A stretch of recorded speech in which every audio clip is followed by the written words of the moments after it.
એક યુવાન શું કરી શકે, એક ક્ષત્રિય શું કરી શકે, એક દંપતી શું કરી શકે, એક ક્ષત્રિય દંપતી શું કરી શકે તેની વાત અને ખાસ કરીને ભાવનગર જિલ્લામાં વલભીપુર તાલુકાએ સમગ્ર ગુજરાત રાજ્યનું આ સ્થાનિક સ્વરાજ્યની ચૂંટણીમાં ધ્યાન ખેંચ્યું છે તેની છે.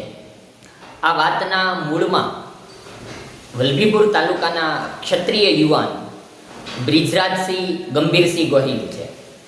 તેમના ધર્મપત્ની પ્રિયંકાબા છે. તેમણે સમગ્ર ગુજરાતનું એ રીતે ધ્યાન ખેંચ્યું છે કે વલભીપુર તાલુકામાં સ્થાનિક સ્વરાજ્યની ચૂંટણીઓમાં એવું પરફોર્મન્સ કર્યું કે જેના કારણે ભારતીય જનતા પાર્ટી, કોંગ્રેસ પાર્ટી અને આમ આદમી પાર્ટી ત્રણેય પક્ષોને રીતસર ટક્કર આપી હંફાવી દીધા માત્ર અપક્ષ ઉમેદવારી દ્વારા. વલભીપુર તાલુકા પંચાયતની 16 બેઠકો છે અને જિલ્લા પંચાયતની ભાવનગર જિલ્લા પંચાયતની 2 બેઠકો છે, પાટણા અને ચમારડી. આમ તો બ્રિજરાજસિંહ ગોહિલ એ ક્ષત્રિય સમાજનું, એ સમગ્ર ભાવનગર જિલ્લાનું ગૌરવ છે. દાનવીર વ્યક્તિ તરીકે તેમની આભા છે. ક્ષત્રિય સમાજે પણ વારે વારે સમયાંતરે તેમના ઓવારણા લીધેલા છે. ભાવનગરમાં વર્તેજ નજીક અદ્ભુત શૈક્ષણિક સંકુલ મનરકુંવરબા શૈક્ષણિક સંકુલ બની રહ્યું છે. તેમાં બ્રિજરાજસિંહ ગોહિલ પરિવાર દ્વારા 1,51,00,000 રૂપિયા તેવું માતબર દાન આપવામાં આવેલું છે, એટલે 1.5 કરોડ રૂપિયા થયા. ઉપરાંત તેમનું વતન પચ્છેગામ, તો ત્યાં પણ તાજેતરમાં જ ભવ્ય મુરલીધર દાદાનો જે મંદિરનો કાર્યક્રમ થયો તેમાં પણ તેઓ એ દાન પુણ્ય કરેલું છે. અને આ સમગ્ર ઘટના પ્રકાશમાં આવી સ્થાનિક સ્વરાજ્યની ચૂંટણીમાં અપક્ષ ઉમેદવારોની પેનલ દ્વારા તેમણે જે સફળતા મેળવી છે તેના કારણે ક્ષત્રિય સમાજે પણ ખાસ નોંધ લીધી છે. તેમના કાર્યને ક્ષત્રિયનું કામ કેવું હોઈ શકે, દંપતીનું કામ કેવું હોઈ શકે, યુવાનનું કામ કેવું હોઈ શકે, ક્ષત્રિય દંપતીનું કામ કેવું હોઈ શકે. તો એ સાણોદરના ક્ષત્રિય આગેવાન એ નરેન્દ્રસિંહ ગોહિલ અને તેમની ટીમ દ્વારા એ ખાસ તેમને અભિનંદન પત્ર પણ પાઠવવામાં આવ્યો છે. સોશિયલ મીડિયામાં એ પત્ર છે. તો તેમને ભારતીય જનતા પાર્ટી કે કોઈ પણ પક્ષો દ્વારા તેમને અવગણના થઈ ટિકિટ આપી નહોતી.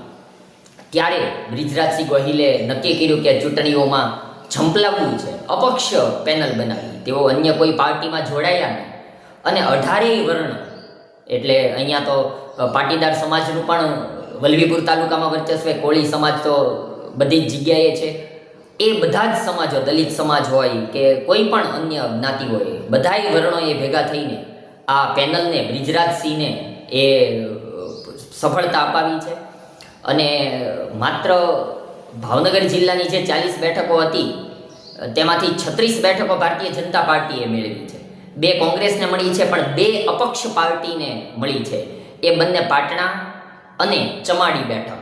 પાટણા બેઠક પર બ્રિજરાજસિંહ ગોહિલ અપક્ષ ઉમેદવાર તરીકે વિજેતા થયા છે. તો ચમાડી બેઠક ઉપર તેમના ધર્મપત્ની પ્રિયંકાબા એ અપક્ષ ઉમેદવારી કરીને ચૂંટણી જીત્યા છે. એટલે ભાવનગર જિલ્લા પંચાયતમાં બંને અપક્ષ ઉમેદવારો આગળ આવ્યા છે. ઉપરાંત જેમ વાત થઈ તેમ વલભીપુર તાલુકાની 16 બેઠકો, એ 16માંથી ભારતીય જનતા પાર્ટીને માત્ર 6 બેઠકો આવી છે, જ્યારે અન્ય 10 બેઠકો એ અપક્ષ ઉમેદવારોની છે. અને તેનું નેતૃત્વ, એ અપક્ષ ઉમેદવારોની પેનલનું નેતૃત્વ બ્રિજરાજસિંહ ગોહિલે કરેલું છે. એટલે આ રીતે વલભીપુર તાલુકાએ સમગ્ર ગુજરાત રાજ્યનું રાજકીય ક્ષેત્રે ધ્યાન ખેંચ્યું છે. એવું કહેવામાં આવે કે કોઈ પક્ષનો જ જો તમારી પીઠ પાછળ સાથ હોય તો તમને સફળતા મળે, અથવા ક્યાંક એકાદ દોકલ અપક્ષ ઉમેદવારો જીતી પણ જતા હોય, પણ આ તાલુકાની 16 બેઠકમાંથી 10 અપક્ષ ઉમેદવારો જીતે અને કોંગ્રેસ કે આમ આદમી પાર્ટીને એક પણ બેઠક નથી આવી. ભારતીય જનતા પાર્ટીનો તો અત્યારે દબદબો છે. એ પરિસ્થિતિ વચ્ચે તેમને માત્ર 6 બેઠકો આવી, જ્યારે 10 અપક્ષ ઉમેદવારો જીત્યા છે. એટલે આ રીતે આ બ્રિજરાજસિંહ ગોહિલ, તેમના ધર્મપત્ની પ્રિયંકાબા કઈ રીતે તમામ સમાજને સાથે રાખી શકાય, કઈ રીતે પોતાના વ્યક્તિત્વથી પણ મત મેળવી શકાય, એ રીતે સમગ્ર ગુજરાત રાજ્યનું ધ્યાન ખેંચ્યું છે.